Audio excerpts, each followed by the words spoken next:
all Tenebris all day, except that one time when I forgot to pick Tenebris. What are you? Huh? Hello and welcome to my YouTube channel. I am Espoir du Vide, and in the last video we did days 1 to 5 of Keith's route.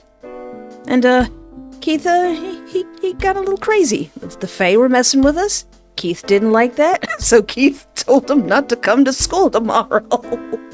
You look like you're about to tell your friend not to come to school tomorrow, man.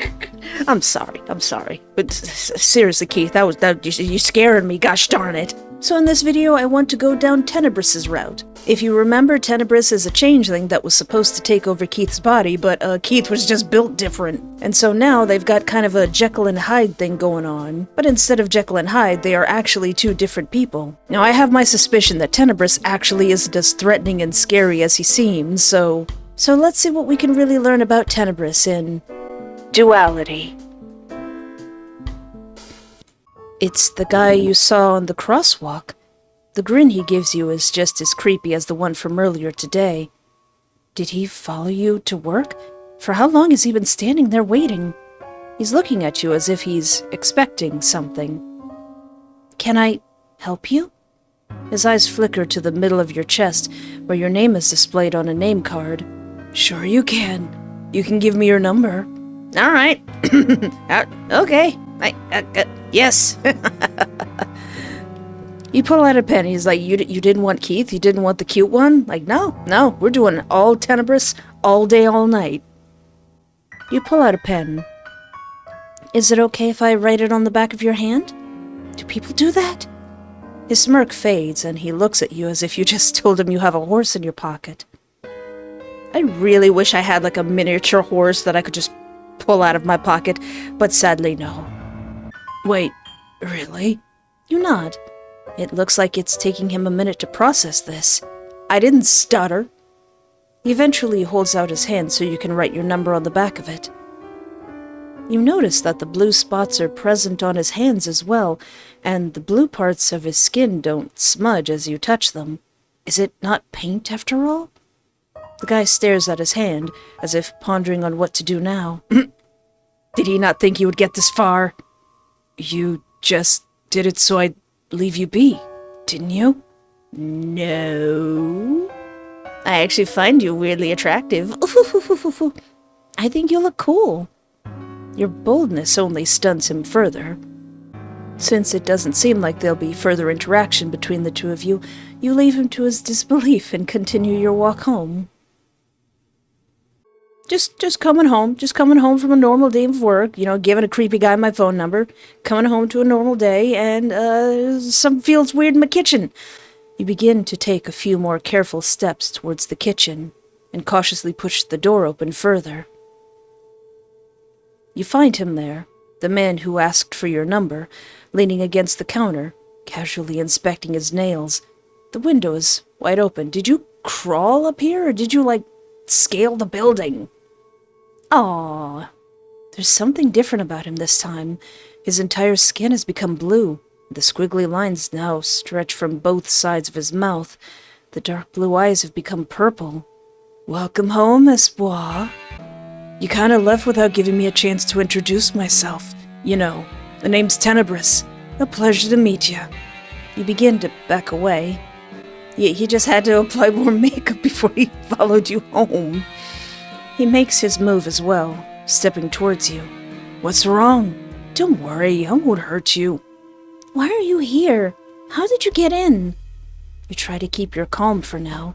Maybe you could make it back to the hallway and grab your phone from your coat. You just need to keep him distracted. Doesn't matter. I just wanted to talk to you some more. I'm usually not in control for a long time. Not in control? What is he even talking about? You said you like me. You don't mind me staying a bit, do you? I would have brought you something, but there's no time. He almost seems clueless to how abnormal this situation is. Aw, he doesn't know how to people.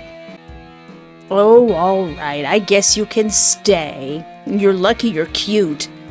You mull this over. Any sane person in this situation would call the cops on this lunatic. Hey, if a cute guy breaks into your kitchen and he's casually checking his nails because he's followed you home, you call the police or you get out of that situation. This is only okay because it's fictional. You don't let no cute lunatics into your house. Alright? But you're not one of those sane people. Besides, he has this innocent air about him that makes you believe he genuinely means no harm, despite how metal his theme music is. Alright, you can stay for a little bit, but then I'm gonna need you to leave. It's late, and I'm tired. Aww, him smile is kinda terrifying. Tenebris gives you a wide, creepy grin, which you assume is meant to express happiness. Oh yeah, I promise not to hang around for too long. Okay, well, make yourself comfortable, I guess. Do you want anything to drink? Tenebris takes a seat on one of the kitchen stools and nods. The grin never leaves his face. He must be really happy you allowed him to stay. Aww. You open your fridge and name a few things you have in there. After handing him his drink and getting one for yourself, you take a seat opposite of him. This is a weird first date, but I kinda like it. Tenebris's face turns a slightly darker shade of blue. Aww, he's turning purple. And his eyes somehow become even whiter than they already were. Oh, you're considering this a date? He seemed very confident before, but now he's suddenly become bashful. If you don't want me to, I won't. No, I mean, yes, I want you to. Consider it a date, that is. He bites his lip, revealing a few sharp teeth. Ooh. I'm not very good at this. You can't help but let out a small laugh. Oh, see, he's actually a sweetheart. He's, what is it? Keith looks like a cinnamon roll, could probably kill you. Tenebris looks like he could kill you, is probably a cinnamon roll, who could probably also kill you. It's all right. I find it endearing. He opens his mouth to say something else, but winces before any sound can come out. Is something wrong? Tenebris holds his head in his hands and groans. Oh, sorry. I have to go. He stands up and sloppily makes his way to the window. You stand up as well. Are you sure? Let me help. Let me show you where the door is. You can't help. It's fine. It was nice to meet you. Aww. Before you can stop him, he's jumped out the window. All you can do is stare in shock. Okay, so we don't see him turn into Keith this way. You rush over to see if he's okay. You stick your head out of the window just in time to spot him running down the street. This is the second floor. How did he do that? So many questions swim through your head. Was this guy even human? This was the second time he'd done something impossible today. The next time you see him, you're going to need to do a lot of explaining. Or at least you hope to see him again, even if it's just to satiate your curiosity. Date 2. A new day starts and the weekend along with it, but your mind is stuck on the guy from last night. You still have so many questions. If you hadn't exchanged a few messages with him after he'd left, you'd think it had all been a dream. Yeah, that did seem very dreamlike. A lot of interesting things have happened. You're curious to see where this is going to go. Never before have you had to deal with something like this. Perhaps you'll take a walk and gather your thoughts, think of what you'll do next, and you'll also stop by the flower shop. Oh yeah, we don't know they're one and the same yet. Oh, poor Keith. The lady better to hope that Keith doesn't go beast mode on her. Keith is doing a great job at staying calm and speaking politely, but the woman is having none of it. She starts to raise her voice. Do you understand that I need these decorations by the end of next week? If my daughter's wedding gets ruined, it's going to be your fault. Keith's like, lady, I don't even know you. Listen, lady, listen, lady, let me save you before Keith messes you up. You can't just stand by while this lady yells at the poor guy and makes unreasonable requests. Excuse me, for how long are you going to argue like this? It sounds like your request isn't possible. She looks even more furious as she turns to you, her shoulders stiff and eyes wide. I said what I said, lady. The woman is cut short by a much deeper voice than Keith's. She turns around, startled. Her eyebrows shoot up into her bangs, and her mouth falls open. when she sees a pair of wide red eyes and rows of sharp teeth greeting her in place of Keith's gentle face. She lets out a yelp and takes several steps back until her heels hit one of the potted plants being displayed. You're as shocked as her, the guy from before, the one who broke into your apartment. He's standing there, wearing Keith's clothes, where Keith once stood. Is this some form of hallucination? Did you not get enough sleep last night? Oh, he's so cute. Some kind of whine comes out of the woman's throat, something akin to a wounded cat, and she quickly hurries out of the shop, pale as a ghost. Apparently, she saw it too. This isn't all in your head. He really is that cute. Oh, Fluff, I didn't think you'd be here. Keith was focusing on that hag. He didn't mention you. He smacks his forehead as his eyes close in frustration. What exactly is going on? I don't know if you've realized it yet, but I'm not human. I kinda live inside someone else's body. But, yeah, totally normal, totally normal. He looks towards the door. You turn to look as well. The girl you saw outside here is standing there, about to come in. I don't have time to explain right now. Can you come back when his shift is over? At 2 p.m.? I can do it then. Okay, baby. You open your mouth to respond, but his skin is already turning pale and his features have reverted back to their original state. Keith gives you a nervous smile. Hi. Sorry you had to see that. The other employee comes in and stops at your side to look between you and Keith. The tag on her chest reads Melissa. Is everything all right? I saw a lady leave the shop, looking kind of agitated. Yes, she had a very big order with a tight deadline. I told her we couldn't get it done, so she left somewhat upset. The lie comes out seemingly with no effort. If you hadn't been there to witness it, you would have believed him without question.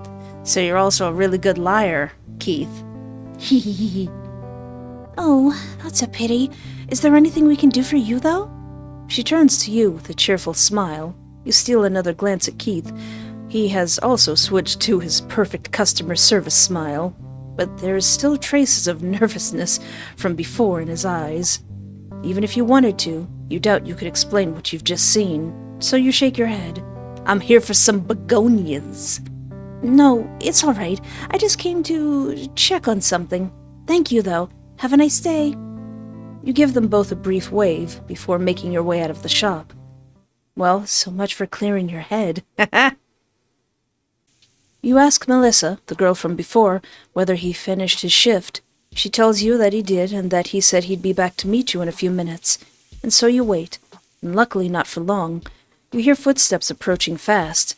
Tenebris takes a sharp turn around the corner, nearly falling over in the process.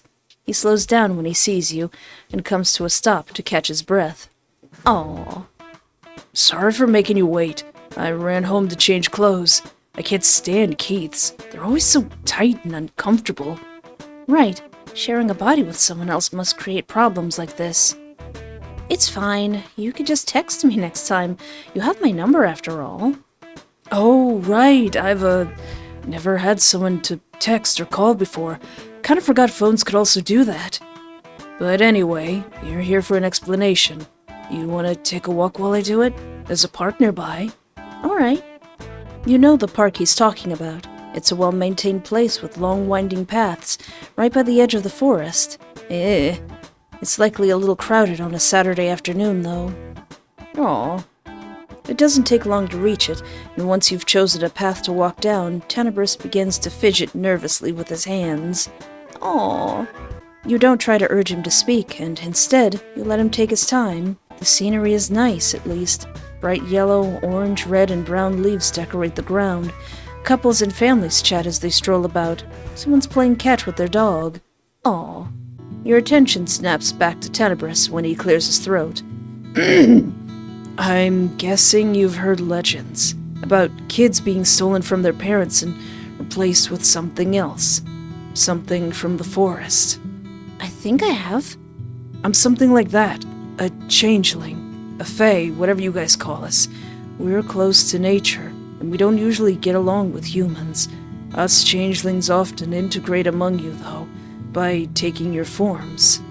I was supposed to kill my host from the inside at birth and take over the body. It's kinda how I would have become a full changeling, but I failed. Now we're stuck together. You listen quietly, taking in the new information. A changeling? It does make sense, seeing how he can change the way his body looks, but as far as you remember, the Fae aren't something you should be messing with. Your eyes wander to the edge of the forest, beyond a metal fence, ahead of you. After all that you've witnessed, it's a tad late to still consider it impossible. It's beginning to feel like you've entered a fairy tale. Why did you fail? Is this common? It's not common. It's a 1 in a million occurrence. Normally the human stands no chance, but Keith was different. He has a strong mind. You're beginning to make yourself accept that you're speaking to a supernatural entity.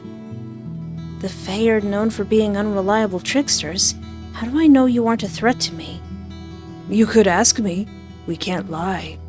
You hesitate before settling on a question. Are you going to harm me? As long as you don't give me a reason to protect myself, or Keith from you, I have no intention of hurting you. You nod.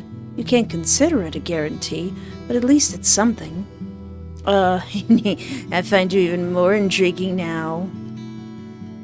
An actual Fae, right in front of you.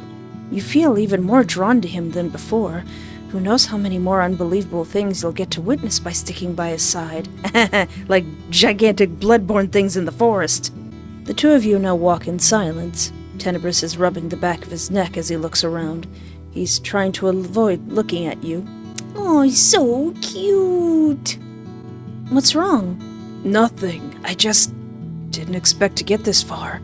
I thought you'd laugh at me or call me a liar or run away. I watched you and Keith switch places right before my eyes, and I'm currently talking to a blue person. I don't think there's room for skepticism anymore. You sure seem to be taking it well, though. I'm glad. I've seen much weirder stuff. A small smile creeps onto your lips. You won't get rid of me that easily. Get rid of you? I wasn't trying to. Your joke didn't land, apparently. Oh, I was joking. Oh, my bad then. Still not really used to human language. The awkward silence returns. You return your attention to your surroundings. Tenebris is making a lot of heads turn, and not in a good way. I'd forgotten there's a lot of people at the park during the daytime. Are you more used to coming here at night? Yeah, I usually go out at night in general. Today's special, I guess. Aww. You know what? Suggest that you head back so he doesn't need to deal with the crowd. Let's get out of here, Buki. Would you rather we left? I can see the crowds are making you uncomfortable. Tenebris glances at you, then frowns at the ground for a few seconds. Ultimately, he sighs and nods. Yeah, let's do that. I hope I did a good job explaining. I think so. It's a lot for me to think about. But I appreciate you being honest. He nods. You make your way back in silence. You get the impression that Tenebris still wants to say something, but he remains quiet. He finally turns to you when you reach the exit to the park. Am I gonna see you again after this? Of course! Of course, baby! Really? Yes, why not? He smiles. Oh. I'll see you around then. Yeah, bye. Oh. On your way home, you go over the events of today in your head. You've gotten answers, at least, ones that make you wonder what's going to happen to you from here on. You doubt one easily goes back to a regular life after meeting and speaking to a Fae in the flesh. Eventually, Keith got you to agree to meeting up again. He suggested a little restaurant where the two of you can get lunch together. Aww. You agreed because you're hoping to see Tenebris again. Oh, we're on our date and Keith's trying to make the best of it and I just want to talk to Tenebris. Silence falls between the two of you for a little while. Can I talk to Tenebris? Would he like to come out? Talk to him? As in, you want us to switch? Yes. Oh, have I been boring you that badly? Oh, no. It Hasn't been bad. I just want to say hi. I just don't... Oh. I mean, I did. I only agreed to come here today because I was hoping to see him, but oh, look at that face. I can't say that I didn't want to see that face. It hasn't been bad. I just want to say hi and see him for a minute. Oh. He looks down, thinking it over, as a small frown forms on his face. I'm sorry. Sorry, but it'll have to wait until later. I want it to be just us for a bit longer. And I also wanted to talk to you about something. I'd rather Tenebris didn't interfere. What is it?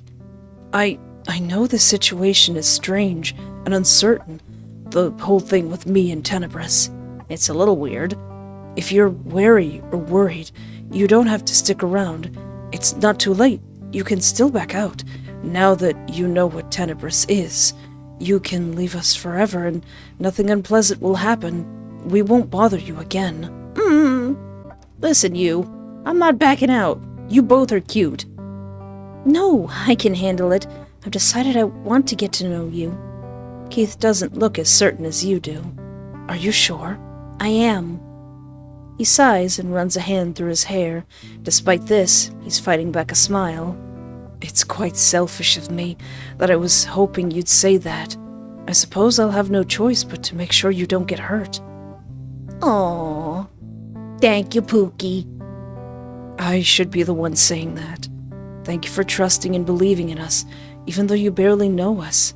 We'll try our best to become deserving of it. You smile at his resolve. The rest of the way is spent in silence. You only turn to speak to him again when you've reached the door to your apartment complex. Can I see Tenebris now? Are you going to let me see Tenebris now?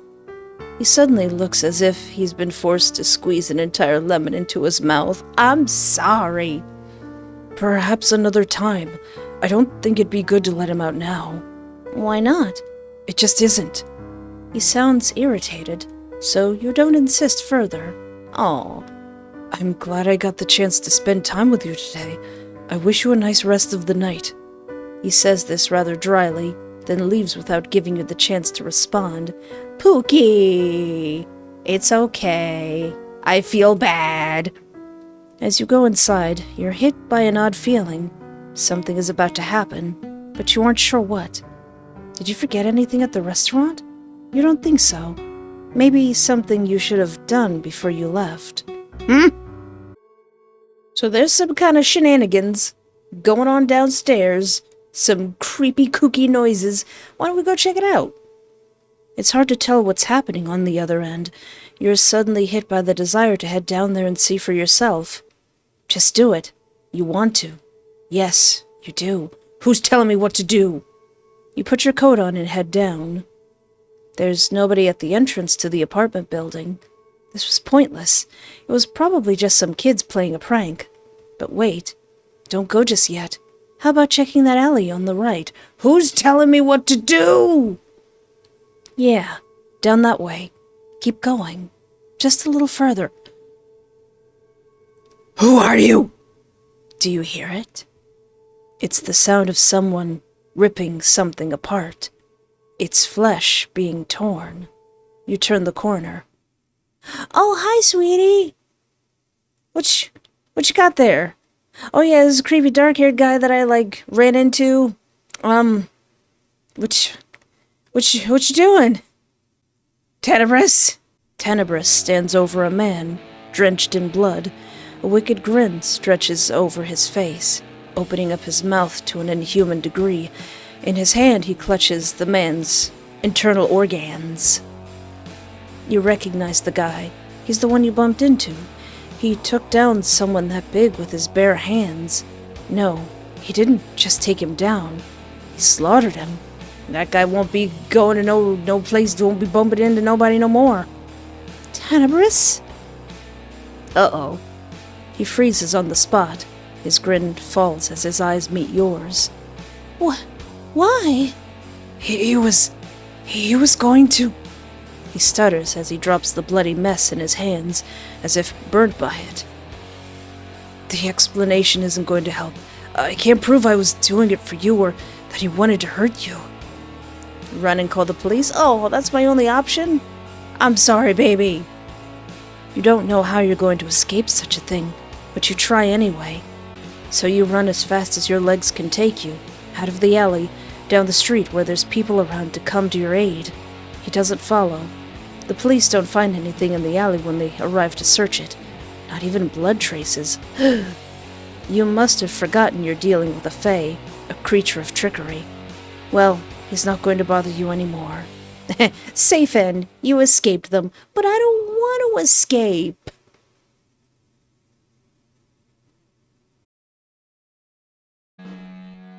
Alright, what if I go back and ask Sweet Tenebris to actually tell me about himself? Just bond a little bit with my sweetheart. That suggestion catches him a little off guard. He scratches his jaw and hums, trying to think of something to say. I'm in my 20s, I like video games and watching the stars, I hate liars and shallow people, and I really like sweets. That was an interesting little introduction. You decide to pick something to focus on. Can't say I'm a fan of shallow people either. I can't fluffing stand them. They'll go around acting like being pretty is all that matters. And they look down on anybody who doesn't fit their standards. Makes me want to punch him every time. You nod in understanding. What kind of sweets? Almost anything that's sweet, really. But I think chocolate's my favorite. I'm gonna get you so much chocolate. I'm guessing that means chocolate would be a suitable present for you. You're gonna get me presents? He wants presents. His face lights up in such a way you'd think he'd been promised a yacht. Precious. The awkward little grin takes over his expression again. He tries to keep it in, but fails. It was only an idea, but now that I've seen your reaction, I might go through with it. Oh, when we go to the park, what if I try to cheer him up? He's clearly uncomfortable, being given so much negative attention. Perhaps you can do something to help him feel better. There's an ice cream stand not too far ahead. Can we get him chocolate ice creams? It's not really ice cream season, but the weather is pretty warm. Would you like it if I treated you to some? That single suggestion manages to banish every trace of displeasure from his face. Aww. He nods eagerly, reminding you of a kid about to be given a snack. You two make your way to the stand. Tenebris gets 3 scoops of chocolate ice cream, and you get 2 of your favorite flavors, strawberry and vanilla. He stares at you as you take out your wallet to pay for them. You sure you don't want me to pay for mine? Nah, I said it was my treat, didn't I? He shrugs and returns his focus to his ice cream as you hand the money to the vendor. Why don't we find somewhere to sit? We could look for a bench in a more remote area. Yeah, that'd be nice. You walk around some more in search of said bench.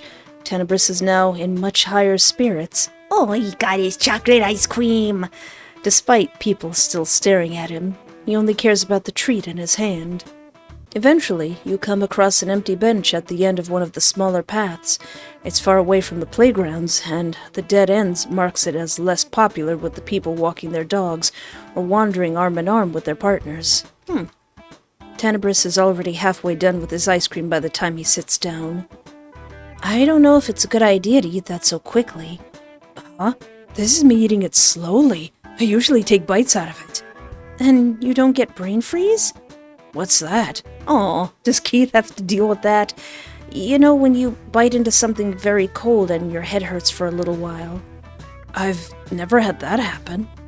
You're one of the lucky ones, then. Since you can't say the same thing about yourself, you return to slowly eating your ice cream. However, you notice him stealing glances at it every once in a while. Tenebris, you want some of my vanilla? Now, I don't like nobody eating off or drinking off the same thing as me, but you want some? Do you want to try mine? He hesitates. Can I? You already paid for both. I don't mind, it's just a taste. I actually do mind. I think that's gross. Okay then, don't mind if I do. You hold it out to him. His hand comes to rest over yours as he tilts it towards his face and leans in to take a small bite. Well, do you like it? Chocolate's still the best, but this ain't bad either. Really? So not even an indirect kiss from me can beat your favorite flavor? Huh?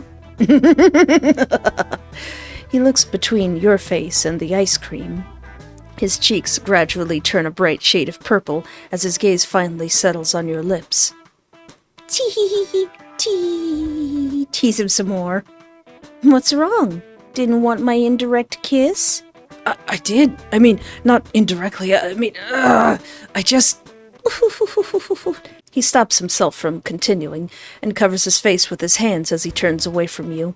His ears have become a much brighter shade of purple than before, now nearing a pinkish hue. You hold in a laugh. For a dangerous supernatural being, he sure is easy to fluster. Keith would probably look you dead in the eyes and be like, yes, bet. You can't fluster Keith. You take pity on him and change the subject.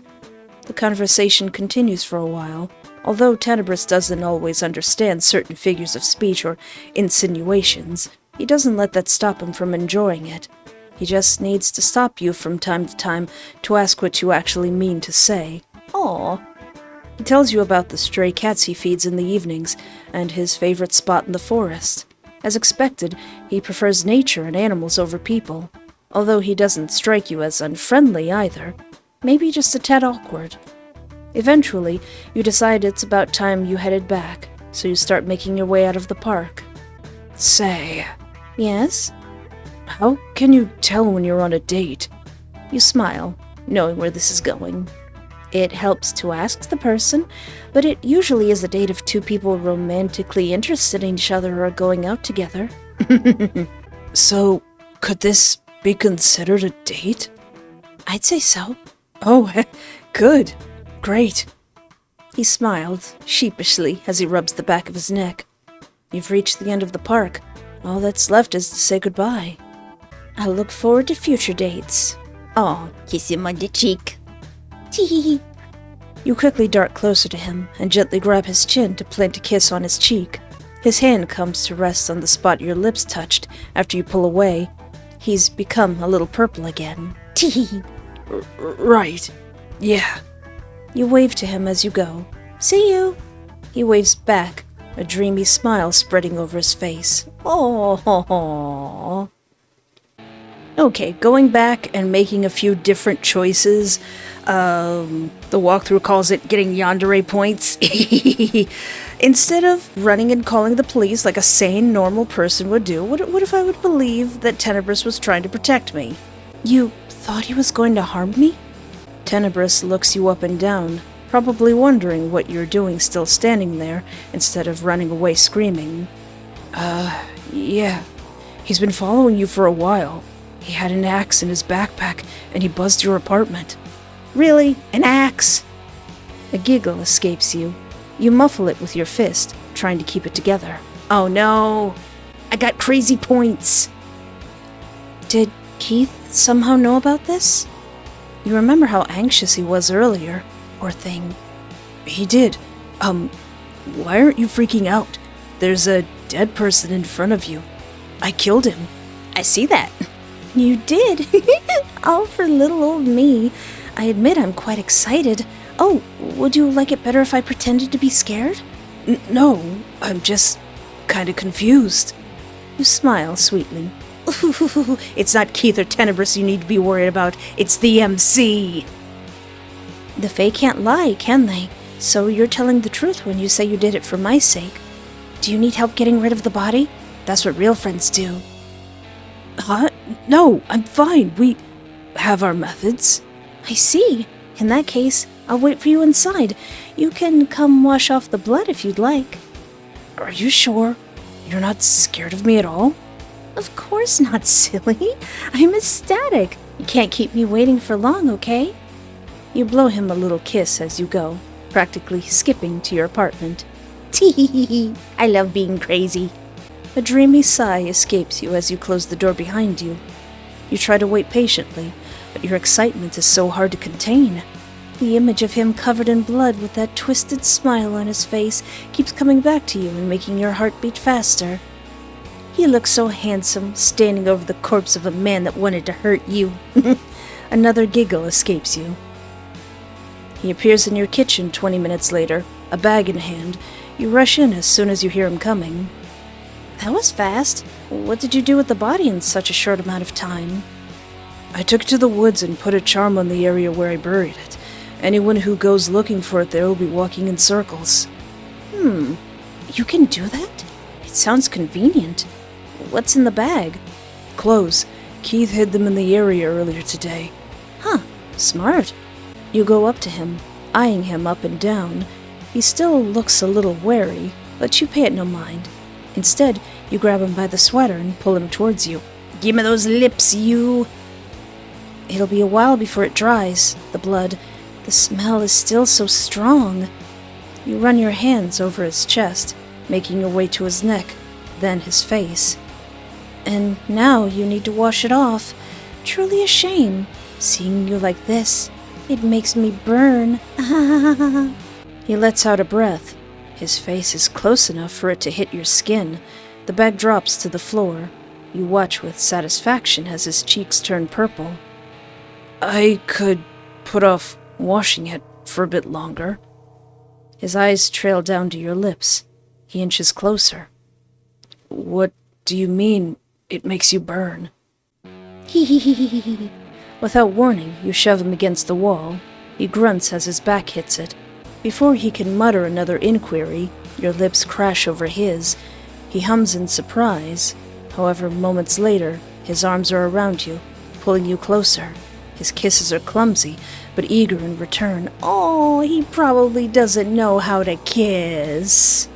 I'm gonna stop here, but I'm also gonna save. We'll come back to that. We'll come back to this. His breathing has become heavier by the time you pull away. The adorable blush from earlier has intensified. You smile. Does that answer your question? I guess so. He bashfully avoids your gaze. It's such a strong contrast to the bloodthirsty expression he was making earlier, standing over that corpse. You feel so lucky that you get to have witnessed both. Come on, let's get you cleaned up. You give him space to push himself off the wall and pick up his clothes from where he dropped them. Then you give him a towel and show him where the bathroom is. He doesn't take long, and when he comes out, he's no longer wearing the beige and pastels that you associate with Keith. The change of clothes is in his usual dark tones. There we go. The blood looked good on you, but now you look more like yourself. I'm gonna get him a bunch of red shirts for no reason. You pat the spot next to you on the couch. Come here, let me dry your hair. He does as you ask. You plug in the hairdryer and begin your work.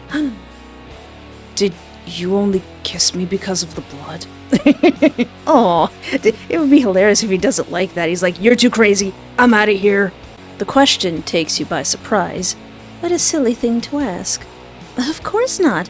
I can't possibly think of you without feeling weak in the knees. You're so enticing, so handsome, so captivating. I mean, he's pretty cute, I guess. You gently run your fingers through his hair. But seeing you like that, and knowing you'd go so far, just for me. You sigh dreamily and wrap your arms around him. He smells like your shampoo and body wash. Ah, it's making me adore you even more. The tips of his ears turn purple again. You kiss one, making him yelp. You wouldn't do this for anybody else, would you? Your voice drops to a whisper at the last two words. So it's more like, you wouldn't do this for anybody else, would you? Myself, you, and Keith are the only ones I've ever done it for. I wouldn't do it for just anybody. You hum, satisfied, and let him go to resume drying his hair. As the minutes pass, Tenebris begins to relax more and more. By the time his hair is almost dry, he's leaning into your touch.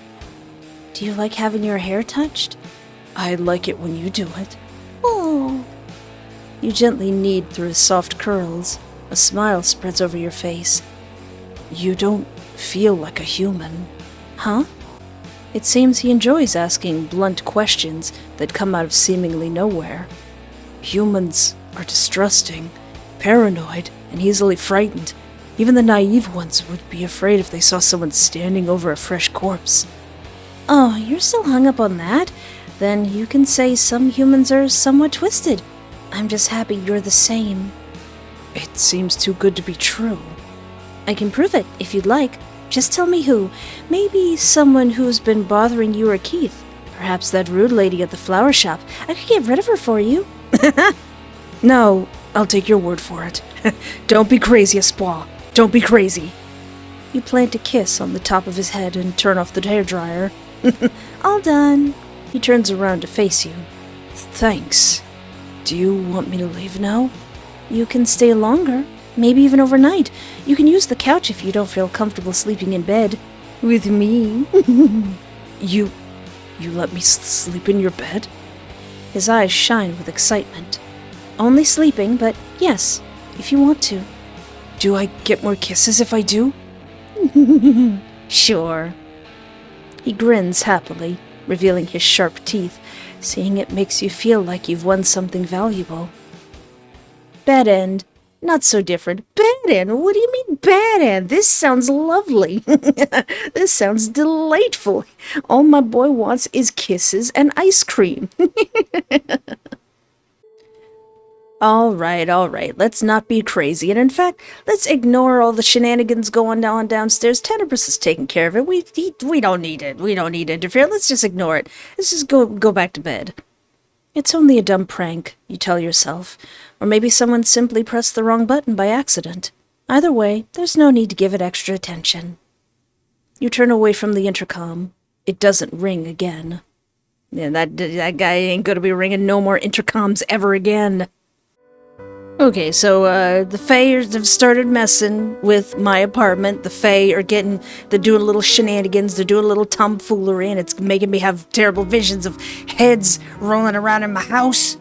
So Keith has so graciously gave me a bunch of protection things. I should go now. Still have some things to take care of, but Before he gets to continue, he winces and rubs his temple. Oh, it's probably Tenebris going, tell her. Everything okay? We wanted to ask if you'd want to go out this weekend with one of us. The forest is nice this time of year. We could have a picnic. Or you could do whatever Tenebris has planned, knife throwing or something. The last two sentences are set in a dismissive tone. Aw. Now I'm sure. Last time I said I'll go out with Keith, because it was all Keith all the time. But why not both at the same time? Is that even possible? I mean, it could be fun to do an outing with both of you, and you both want to do it at the same weekend, so why not? Are you sure? We have a tendency to bicker, and I've never done this before. I'm sure, as long as it's also cool with you guys. He rubs his chin, perplexed, but ultimately nod. Oh, we actually are going to do this? I thought he was going to say no. We'll meet you on Sunday at the park then? Sounds good to me. He nods again, his smile a little more confident this time. He then gathers everything, and the two of you say goodbye. The weekend comes around, and with it, your date with Keith and Tenebris. You've agreed to meet at the park, the closest spot to the forest edge. A little bouquet of dried St. John's wort hangs from your backpack, and a 4-leaf clover rests in your pocket. Whatever Fae may be residing in there, you've come prepared and determined to have a good time. Oh, that is such a cute look! Oh, they've kind of mixed their outfits. Although you arrive early, Keith is already there, holding a big picnic basket. One of his usual cheerful smiles spreads over his features when he spots you. I just realized I said it was going to be all Tenebris all the time. I've already gone back on that. I'm sorry, Tenebris. Hello, Espoir. Hey, have you been waiting for long? No, just a few minutes. Also, he takes something out of the basket. It's a bouquet of camellias, which he holds out to you. You smile and take it. Thank you. They're beautiful. I'm glad you like them. His gaze lingers on you as you stroke the petals with your fingers and bring the flowers close to your face to take in their gentle perfume, almost as pleasant as the way he looks at you. Cool outfit, by the way. You look good in purple. He really does, though. Thank you. Since you said you wanted to see both of us today, we tried to put together something we'd both like to wear for the whole day. That's smart. Should we He winces before he can finish the sentence. Aw.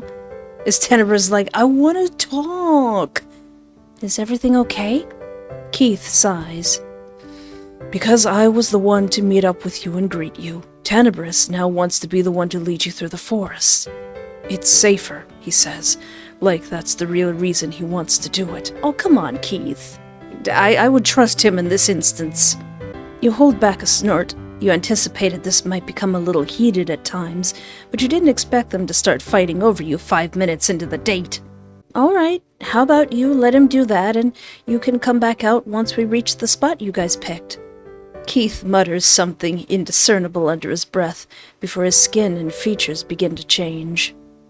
Oh, he looks cute in that outfit too. Tenebris blinks a few times to allow his vision to adjust. Then he gives you a big grin. Sup? Hey there, ready to go? He nods happily and motions for you to follow him as he heads towards the forest. He leads you down the sidewalk, around the park, until you reach the edge of the forest and continue on a dirt path. Well, truthfully, it's not my first time in the forest. It's the same as it's always been. Darker and colder than you would expect. The air doesn't feel natural or fresh. It reminds you of a cold, damp cellar. You find it... after what we went through last time, it's pretty peaceful. It's alright. I'm gonna pretend that it's alright. The darkness and the eeriness gives you comfort, like old friends welcoming you home. This is nice. It's so peaceful here. Right? There's no people to stare or make noise or bother you. It's even better at night. You can see the stars way better than inside the town. I can imagine. Perhaps we should come at night someday. Maybe not. Maybe not. You gaze up at the trees, and it almost feels like they gaze back at you. When a breeze blows through the branches, sending withered leaves to the ground, the rustling almost sounds like whispers. You return your attention to Tenebris. It feels safer that way. So, I heard the Fae live in the forest. Is this where you came from? Before you entered Keith's body? Not exactly. We can get to the other side through the forest, but they aren't the same place. I guess it's still the closest thing to my home. You must miss it. I do, but visiting would be risky in this body. I'd rather not put Keith in danger. Besides, it's not so lonely anymore nowadays. Oh, is it because of me or is it because of Keithy? He gives you a meaningful smile. He's referring to your presence. It makes you feel warm inside. Oh, he's referring to me. The two of you eventually reach a clearing. The sun shines a warm hole through the cold, dark barrier of the treetops. Wildflowers grow on the opposite end of it, breaking off from the browns and yellows of the autumn leaves. It's a good place for a picnic. This is the place. You pick a nice spot in the sun, near the center of the clearing. Tenebris spreads out a blanket and sets the basket down on it. You do the same with your backpack. Now, he suddenly groans, interrupting you. Aw. Do I really have to go? Apparently, Keith was already making your previous arrangement clear. That's what we agreed on. I didn't. Keith did. He continues to be stubborn. The way he keeps frowning is likely also the result of the other resident of his body giving him a headache. I'll reward you later if you do as I ask. Tea. I'm gonna get you some ice cream. Gonna get you some chocolate ice cream. He eyes you with suspicion. Reward me how? I'll let you choose. Within reason, of course. He smirks. You cannot have 5,000 chocolate ice creams, okay? Making a deal with a Fae on such vague terms? Shouldn't you know better? Whoops. Maybe I just trust this one. All right. I promise not to ask for your first child. Pity. It would have been fun to conceive it together. His face turns bright purple. I'll switch now. You snicker. The blue in his skin fades. The mouth shrinks and the eyes return to their original blue hue. Keith gives you a warm smile. I see you've made it to the clearing. How do you like it? Isn't it a nice spot for picnics? It is. It's quiet here. Keith takes a seat on the blanket and starts going through the basket. You follow his example and take out whatever food you've brought in your bag. He asks you the prior evening whether you're allergic to anything, what food you like and what you dislike. The picnic food was made with all of that in mind. Oh, no coconut anywhere in sight. I made sure to bring both sweet and salty food. It's mostly bite-sized things and snacks, but it should still fill our bellies, and I made sure not to include any of the things you said you dislike. Thank you. I hope it wasn't too much work. You analyze the contents of the basket yourself. Once you decide what to try, you pick it up and bring it to your mouth. Keith's shoulders raise nervously as you take the first bite. Aww. He watches you from the corner of his eyes, while pretending to be preoccupied with his own slice of quiche. It's good. You're a great cook. His shoulders relax, and he finally takes a bite himself. The two of you eat your fill. Keith leaves a few sweet things aside for Tenebris, a few brownies and a chocolate bar. Aww. With your stomach full, you fall backwards on the blanket. The sky is bright blue, the pure white clouds idling by. This is a perfect day for cloud watching. Keith lays down at your side and looks to the sky as well. He points to a tiny cloud at the bottom of your vision. That one's a sitting cat. It looks more like a sheep to me. I suppose both are fluffy and cute. You point to a different cloud, on your left. That kind of looks like a flower, doesn't it? Yes, one of the odd ones, perhaps. You know a lot about flowers, right? Tell me about the odd ones. He taps his chin, contemplating. Have you ever heard of bee orchids? No. It's one of my favorites. It has a weird shape because it evolved in a way that would attract bees, so it'd get pollinated by them. The center of the flower resembles the bee's mate, only the ones that look most like bees get chosen. Aw, that's interesting. Why is that one of your favorites? Doesn't it sound like a romantic metaphor? Adapting and fooling others to be loved? To survive? No, not really, Keithy. That sounds more tragic than romantic. Maybe if you were the flower that's not very good at intimidating a bee. He wears an odd, sad smile that makes you wonder what he's thinking of. Are you subtly dropping some lore, Keith, about yourself? Then his face suddenly twists into a grimace and he rubs his temple. What's wrong? It's just Tenebris giving me another headache. No need to worry. Does he want out? You can let him. Once he's out, he'll want to stay for a while. That's okay. Aww. Keith shoots you a look of shock, almost hurt.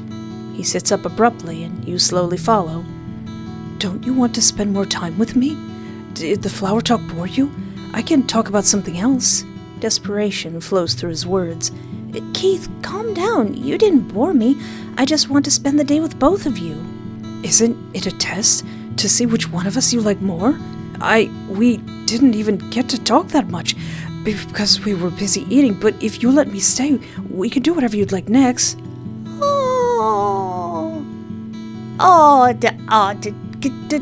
Keith. Keith, this is supposed to be all Tenebris all the time. I've already gone back on my words. Honey, I am not going to get impatient. I'm not going to kiss him. Yet.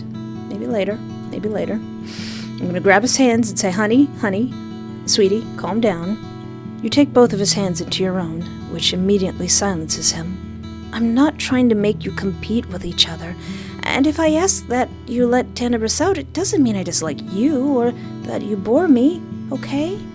Keith stares at your hands and nods weakly, though you aren't sure how much you got through to him. Sorry.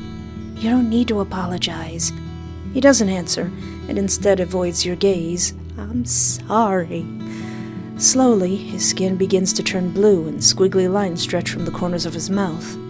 Tenebris blinks a few times until his vision focuses. You let go of his hands and he immediately notices the concerned look on your face. What happened? Is Keith okay? He goes silent for a few moments. You assume he's talking to him. He says not to worry and that he's okay. Just got embarrassed. I see. You sigh. It seems there's no helping it. I'm sorry, Keith. Maybe you'll try to talk to him more about it next time you see him. You clap your hands together, as if to formally close the incident and get rid of that awkward embarrassment. I'm sorry, Keith. Anyway, since you're here, you present the leftover sweets to him. Keith left some stuff for you, too. He perks up at the sight of sweets and immediately grabs a few to shove in his mouth. Sometimes you forget he's meant to be a terrifying creature of the woods. Ever since that night when he gave you a scare, He's only proven to be the opposite of scary. He appears to be misunderstood more than anything else. when he's not gutting someone in an alley.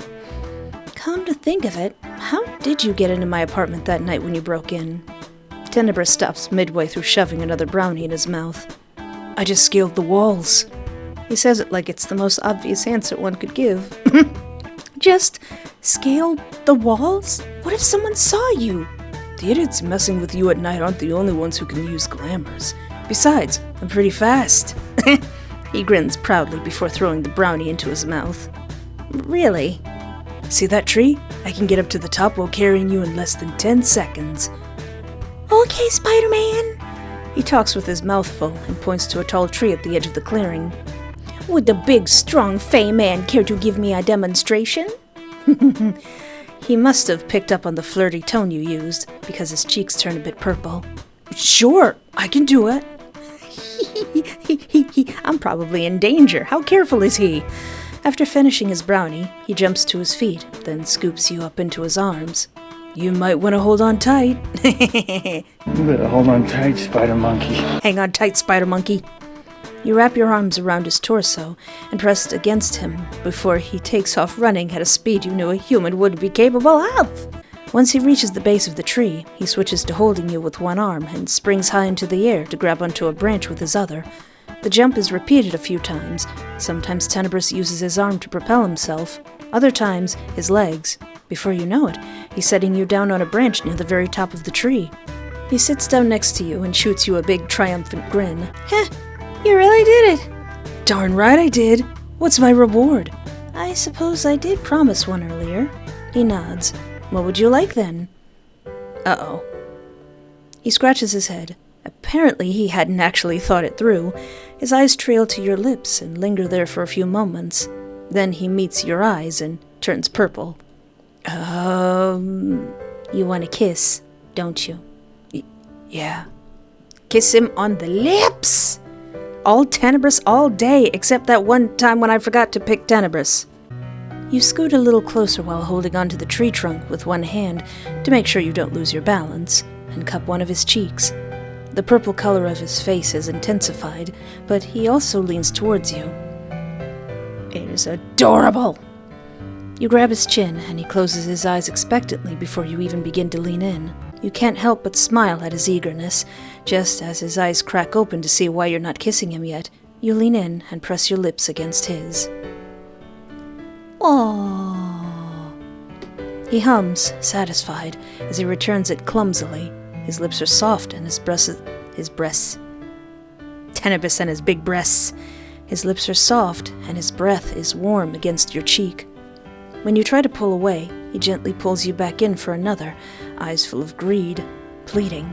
Tenebris, honey, we're up in a tree. We're very high up in a tree. Please be careful. It'd be much too hard to say no to such a sight, but you indulge him. The second kiss is deeper. You pry his lips open with your thumb.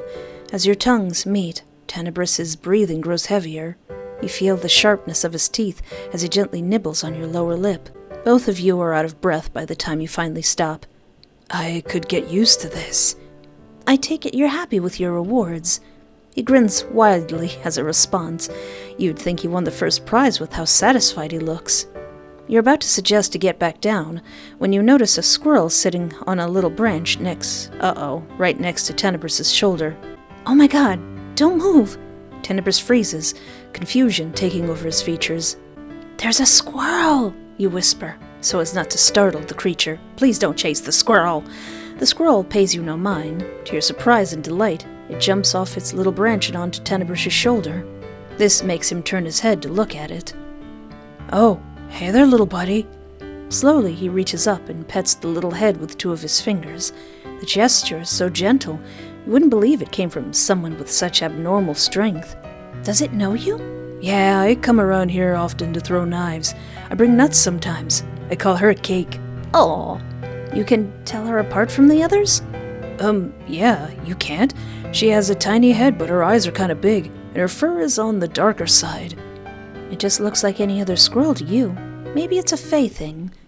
The squirrel has now begun to chew on the string of the necklace. Tenebris must have noticed it, because he looks down again, but before he can react, Cake has already undone it and dashed off of his shoulder, necklace held tight in her little paws.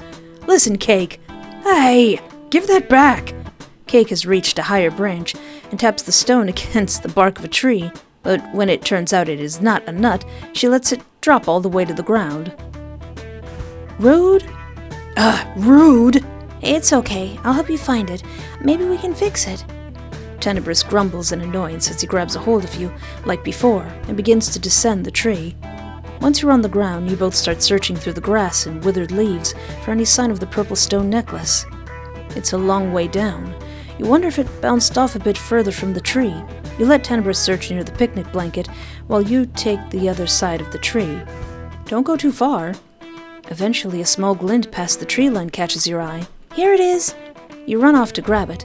As soon as you have it in your grasp, you turn it around to show Tenebris. But there's no sign of the clearing behind you. Gosh! Doogles! Tenebris, the blanket, and the picnic basket, your bag, the tree he climbed, they're all gone. Confused, you trace your steps and look around. You could have sworn you only gone a few meters past the tree line. Cake! When I catch you, Cake! Cold wind hits your back, sending shivers through your body. You rub your arms and pat your pockets, but you've left your phone on in your bag, which is also nowhere to be found. How is this even possible? Everything was right there. How did you get lost? Stay calm, prepare. Now that you're away from the safety of Tenebris's company, back into the eerie darkness of the forest, you feel small, vulnerable. A mouse on a barren land, ready to be plucked by the eagle flying over its head. Your heart hammers in your chest like an internal alarm. Despite this, you try to keep your mind clear. Panicking will not get you out of this situation. If you try to recall the direction from which you and Tenebris came, you could figure out a way to return to the town on your own. Tenebris? Tenebris? Can you hear me? You yell out in hopes that you're still close to the target, and he might be able to hear you. No reply ever comes. And to your dismay, you realize you've also left the St. John's wort attached to your bag. Aw man, I need to staple that thing to myself. You just need to stay calm and keep walking. This isn't going to be your tomb. You won't allow it. I am too determined. Gosh dang it, it's dark. Or rather, everything else is much too quiet. There's no bird song, no car horns heard from afar, no buzzing insects, not even wind. The world is frozen, and you're left wandering through it alone. Then a chill crawls up your spine. A feeling of unease makes you come to a stop. To your horror, you hear the crunching of leaves behind you. Whatever was making it follows your example and stops. You spin on your heels. Nothing looks out of place behind you, but you know by now that's not something to be relieved over. Hello? Obama? You hope that whatever made the noise is your companion about to find you. There is no response. The 4-leaf clover might still be in your pocket, but you aren't sure you want to use it.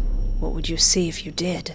So, this is pretty much the same thing that happened in the last video, but what if I make some different choices here? I think I did use the clover. What if I don't use it? What happens if I don't use it? Keith's words replay in your head. Don't let them know you've seen through their tricks. You turn back around and continue walking. Whatever it is that's following you does the same. It's faint, but you can hear movement in tandem with yours, always perfectly mirrored. What is it? What does it want? Is it curious? Is it angry? Is it malicious? Is it hungry? Does it like chicken nuggets? Ooh, what if we start running? Moving around at the speed of sound! You can't take it anymore. You begin to run. The thing following you doesn't fall behind. It keeps up perfectly, down to the rhythm of your steps. Is it just toying with you? Like a cat does with a mouse right before it eats it? To your immense relief, you start to hear a voice in the distance, calling your name. It's Tenebris. You immediately speed up.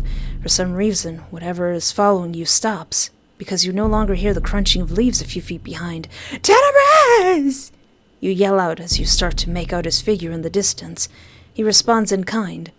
You rush towards each other and crash into his arms, panting. What the heck happened? Are you hurt?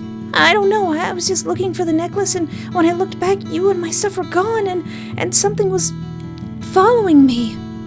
You glance over your shoulder, anxiously. Tenebris's brows knit together. He snarls at the darkness behind you as his grip on you tightens. Did it touch you? You shake your head. Fluffing coward. Of course it was gonna lure a human away from me and fluff with you. Doesn't have the balls to show its face to me, apparently. Yeah, you get him, Tenebris. Let's go back. Don't worry, it'll leave you alone now. You used mean face on it. He takes you back to the clearing. You continue to listen for any extra movement, but nothing stands out this time. The two of you gather everything from the spot, uneasiness now hanging in the air. You stick as close to Tenebris as you can. Somehow nothing bad happens when he's around. The angry frown never leaves his features the entire time. On the way back, you hold his hand. It might have been romantic if you weren't doing it out of fear that you might get to someplace else the moment you let go. The sight of the streetlights, the sound of car horns, and the feeling of concrete beneath your feet have never felt so comforting until you left the forest. Your hand slips out of Tenebris's as you manage to breathe normally again. I'll walk you home. It's already dark out. You're about to agree, but a car catches your attention as it stops in front of you. The driver's window rolls down to reveal Jacob's face, concern painted on his features. Hey, Espoir, you doing okay? Need a ride? He must have noticed how shaken you looked and stopped to check on you, because he shoots Tenebris a skeptic look. I bet this looks even more suspicious. It must have looked suspicious, walking out of the forest with him after dark, your face displaying the distress you were in while he seemed furious. Who are you? Her friend. Espoir doesn't need a ride. I'm walking her home. I didn't ask you, did I? Guys! Tenebris clenches his fists. He has very little patience left, but Jacob has decided to play hero and isn't backing down either. Guys! It's okay, Jacob. He's walking me home. I wonder what would happen if I did choose, Jacob. I don't think we'd see Jacob no more after that, especially with Tenebris this mad. Jacob throws Tenebris one last wary look. You sure? Yes, don't worry. All right then. See you tomorrow. He rolls his window back up and drives away. What's his problem? Tenebris spits at the last word angrily. You feel the urge to hold him in place, in case he starts chasing after Jacob's car. He's just looking out for me. It's okay, Pookie. Tenebris doesn't look too pleased with that answer, but he doesn't say anything else. Well, why not? He is. Aw. You start walking towards your home, and he follows behind you. After a few minutes of silence, he speaks, this time in a calmer, more gentler tone. Are you really okay? I'm fine. Just shaken. I need some rest. Okay. He looks like he wants to say more, but decides against it. You don't try to get it out of him either. You continue without talking the rest of the way. Once you arrive at your apartment complex, you hug him goodbye and promise to text him tomorrow. Though you feel like your last method of defense has fallen as you watch him walk away into the night. The large part of your morning is a blur. You don't remember how you brushed your teeth or got dressed. At some point, you're simply ready and on your way to work. There were no signs of the Fae anywhere in your home this morning. You still aren't sure what caused it to leave. What if I say it was fun? Oh, the thrill of being watched, hunted, threatened by something out of this world. It was frightening, exhilarating at the same time, like your first roller coaster ride. You know what, I could do without that. I could do without dealing with the Fae. The fact that you could have died barely crosses your mind, and it only does so as an amplifier to your adrenaline rush. A slow, lazy grin spreads over your tired face. Walking down the street, you're in a daze of sorts. People passing you appear as faceless shadows. Your limbs feel weightless, your mind clouded by an unseen fog. The chilly, late autumn air blows against your side as you stand outside the office building, weighing your options. Eventually, you take out your phone and call your friend in hopes that they'll let you stay over again. Unfortunately, one short conversation later, you find out they're out of town this week. Should you go back home? Spend another night among the ill-intentioned creatures lurking in the shadows? It would leave you tired, but it'd be fun. She lied.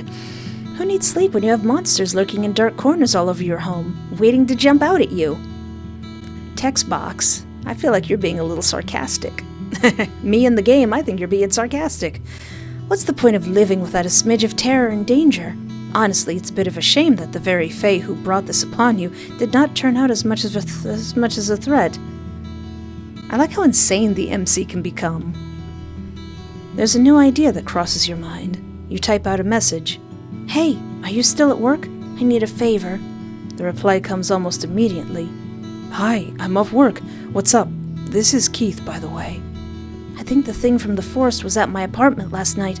My friend is out of town this week. Do you think I could crash at your place for a bit? I'm really sorry to hear that. You can stay with us. We don't mind. Thank you so much.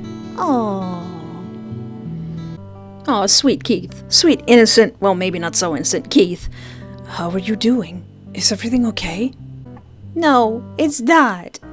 It's been a lot. Simply admitting that to both him and yourself feels like a weight has been lifted off your shoulders. Can I talk to Tenebris? May I see Tenebris? If it isn't too much to ask. Keith pauses, a small frown tugging at his brows, but it quickly disappears as he nods. Aw, casual Tenebris. His features shift, his skin changes. Tenebris soon stares back at you, concerned. When he speaks, his voice is gentle. You doing okay? Keith told me you're staying with us tonight. The sight of him comforts you for some reason. He's of the same species as the things hunting you, yet you feel safe and at ease in his presence. Cried out, rant. Well, you know what? I'm actually pretty mad about the situation, so let's rant a little bit. I thought I was going to die. First in the forest and then in my own home. I just don't get it. Why me? Because I walked into a stupid forest? It's not like I did anything wrong.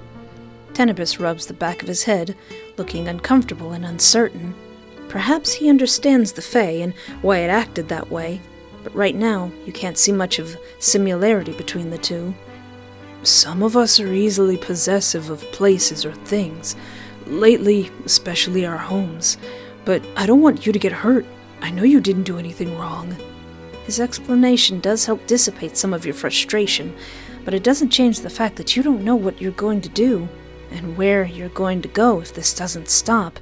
So I did speed over the part that happened in the last video of something that's like in your room, just hating you for some reason. Something that's just at the foot of your bed saying, "Oh, I hate you, human." What about my home? I don't feel safe in my own home anymore. I'm sorry, Espoir. We'll try to think of something. We're not gonna leave things like this. You aren't sure what to believe in anymore, but his promise gives you a little hope. Thank you. You feel a little better after letting it all out. I hope I didn't ruin any plans you two had for the evening. I mean, Keith was just gonna make dinner. I was gonna do my own thing after. You didn't really ruin anything. I see. In that case, I should let Keith make dinner. Maybe I'll see you afterwards. The last sentence makes him perk up happily. He lets Keith switch without any arguments. Aww. Are you alright, dear? I'm okay now. He looks like he wants to say more, but he's stopping himself. After opening his mouth a few times, he settles for a wary little smile. I was going to make dinner. You can join me in the kitchen if you'd like. Or maybe you'd like to get settled in while I do that. I think get settled in, because that'll lead to something else. I could probably change into something more comfortable. Sure, no problem. He shows you the way to the bedroom, where you end up bringing your luggage. A couple minutes later, you've changed your clothes and are left wondering what to do next. It's a rare opportunity to get a look at their room. You might find out something new. Snoop around? Looking around the room a little won't hurt, right? Just out of curiosity. You don't have to pry too much. Desk drawer. You walk to the desk and pull open the drawer. The inside is a big contrast to the perfectly tidy room. There are spiked bracelets and chokers, a couple of rocks, a tiny notebook, and a ridiculous amount of knives in different shapes and sizes. Something tells you this is Tenebris's domain. You pick one of the knives with a more peculiar shape and turn it over in your hands. There's something shakily scribbled on the hilt in purple marker. It's your name, with a heart next to it. Aww. This is somehow such an oddly Tenebris thing to do. Is the knife supposed to be named after you, or is it the name just there's decoration? He named a knife after me. Look at something else. Under the bed. What secrets are there under the bed? You bend down by the bed to peer beneath it. Even there it is clean and tidy, but you notice a wooden box. Look inside. Curiosity gets the better of you. Despite this obviously being wrong, Just a peek. Just a tiny peek. Just a little snoop. you drag the box out from beneath the bed and open the lid. You aren't sure what you were expecting, but the contents still take you by surprise. There are letters made out of an old greenish paper and written in a language you don't recognize. Among them lay different pieces of intricate jewelry, more beautiful than anything you've ever seen. Some look to be made of silver, others of gold. And finally, beneath everything, you find a folded drawing. The paper is yellowed. It was obviously drawn by a child. In it, there are 3 figures. One very tall one with large hands, colored a dark green. It's labeled shakily as Mum. Another shorter one with long hair and sharp ears, colored in yellow, is labeled Dad. And finally, a tiny one in the middle, colored in blue, is labeled Me. Oh, is this Tenebris's keepsakes? You suspect all of these are Tenebris's things. Perhaps you shouldn't have pried so much. Is there anything else to look at? Anything in the wardrobe? You're a little curious about the way they organize it, what with them sharing a body and having such different tastes in fashion. Upon opening their wardrobe, you're greeted by rows of very neatly organized shelves.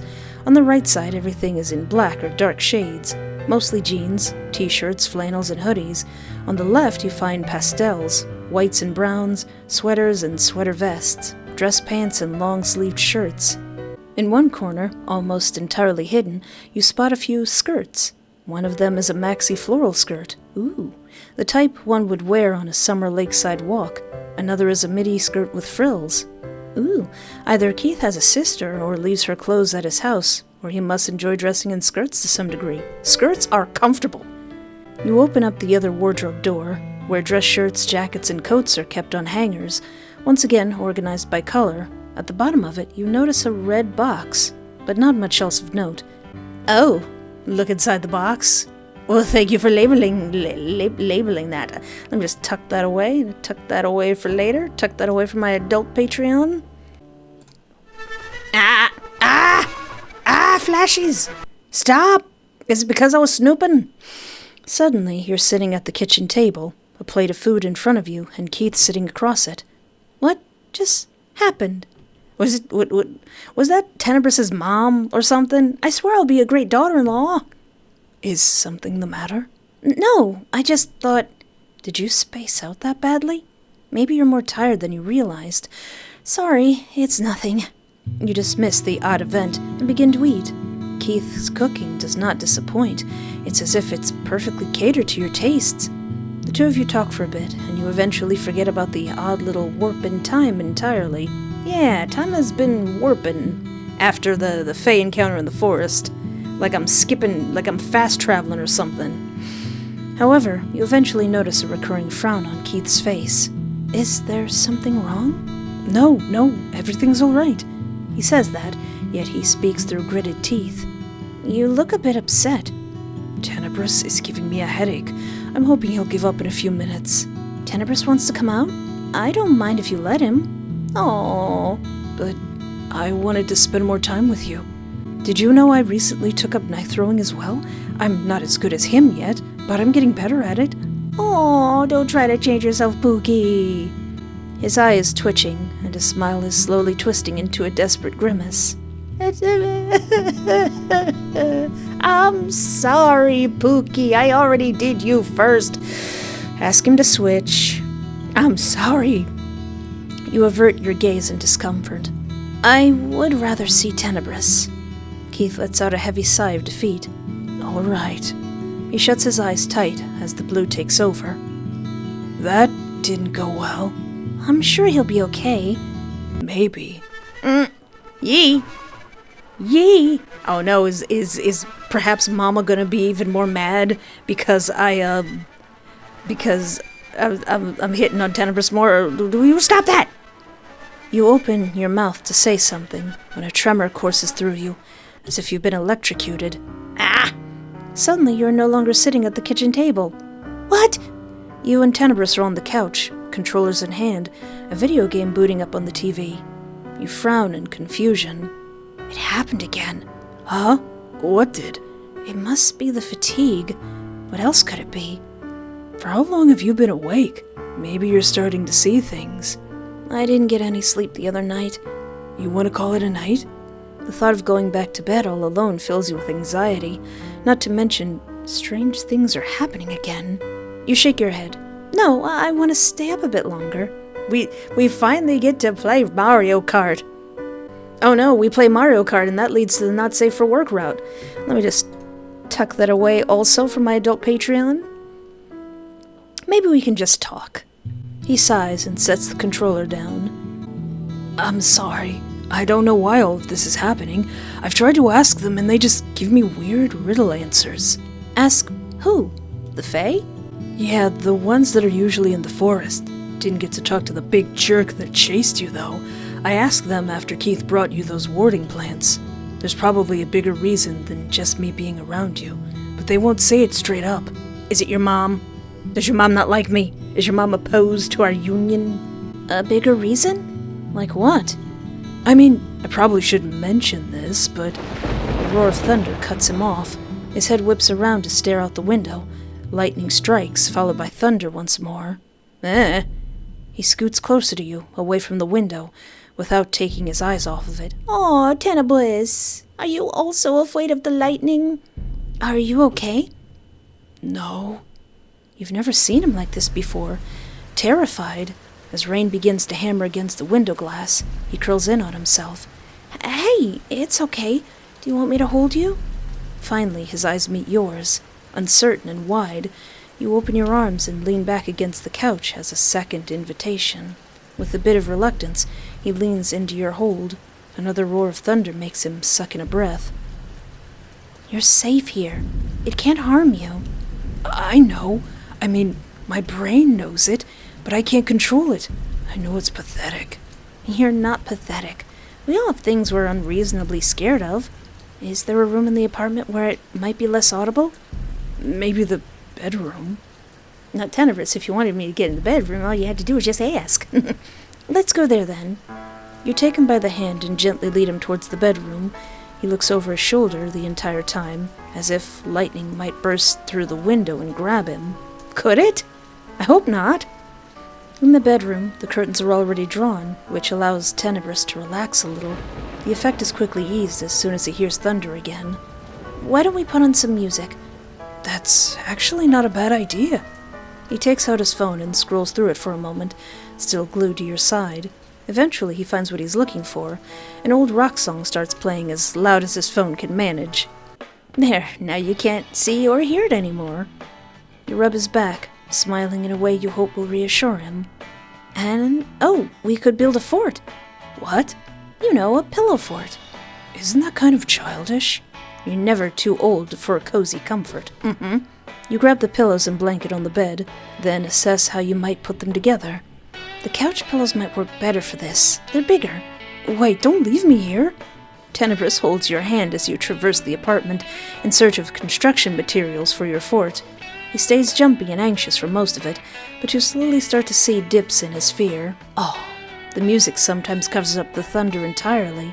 I think I'm going to try that the next time there's a thunderstorm. By the time you start building your little tent, he manages to leave your side for a moment and prop up a few pillows himself. It's quite the impressive pillow fort once it's finished. You urge Tenebris to go in. He crawls to the center of it and sits there to assess his cramped surroundings. Not gonna lie, this actually does feel a bit comforting. See, I told you it'd help. You crawl in after him and settle with your back against the bed frame at his side. In your rush to make him feel better, you had forgotten about your own fears and worries. There could be another reason the Fae are tormenting you. Those words swim through your mind as you lean against his shoulder. Perhaps it'd be best to ask him about it in the morning, when you're rested and he's calmed down. The thunder has grown more sparse and less loud. The storm is slowly coming to an end. You didn't have to do all this for me, you know? You've been looking out for me. I'm doing the same. He snakes an arm around your waist. There's no more thunder, so he turns the music down. You run your hand through his curls. They're soft, but awfully tangled. Your hand gets stuck a few times, so you settle for caressing the top of his head instead. He He smells like Keith's flower shop, with a hint of cologne. Soon enough, you begin to hear a soft rumbling sound. It confuses you for a moment, until you realize it's coming from Tenebris. Are you purring? The sound stops as soon as you point it out. The tips of his ears turn purple. You suppress a laugh. That's adorable! It's just something I do when I'm relaxed and happy.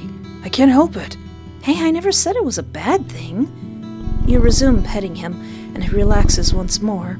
The purring also returns, even louder than before. You slide down lower against the bed, so you're both laying down, warm and cuddled up next to him, with the soothing sound of his purrs in your ear. You're beginning to drift off to sleep. The fate don't even cross your mind as a potential danger anymore. Somewhere in the background, half muffled, you hear him mumble something sleepily. I think I love you. You glance to your side, only to find the bed empty. This immediately creates an anxious knot in your chest. Surely he just went to the bathroom, but you feel the need to check in order to prove your fears wrong. Uh-oh. Slowly you get up and wander into the hallway. The bathroom door is ajar, and the light is off. The living room is just as dark and empty. Your last option is the kitchen, which proves to be no different. You're alone. Keith? Tenebris? Nobody answers your calls. The knot in your chest is grown into a boulder of fear. Did the Fae get them? Is it currently hiding somewhere in this apartment waiting to get you too? Maybe this is yet another nightmare that you need to wake up from. Your heart jumps all the way to your throat when the front door is suddenly thrown open. Uh-oh. Tenebris stands in the doorway, clutching his right arm. Something dark drips onto the floor as you approach. You're hit by a strong metallic smell. Blood. Oh God. What did he do? Is this the same as before? Tenebris? You call out, voice full of uncertainty. He stumbles in, barely keeping himself upright. No, you were wrong. It's his blood that's dripping on the floor. Your worries double as you rush to him and quickly hit the light switch. What happened? Are you okay? Do you need me to call an ambulance? He's dead. What? Who? The exiled Fae. The one that followed you home from the forest. I killed him. Oh. How do you exile a Fae? The image of a mangled corpse hanging in the middle of a meadow flashes through your mind. Oh yeah, that weird dream that I had in the last video that I skipped over just now. Did he do all that? Yeah, it was like a dream of a meaty thing all hung up and torn up. It was not pretty. How did you kill that thing? He smacks a bloody hand over his mouth, his face paling.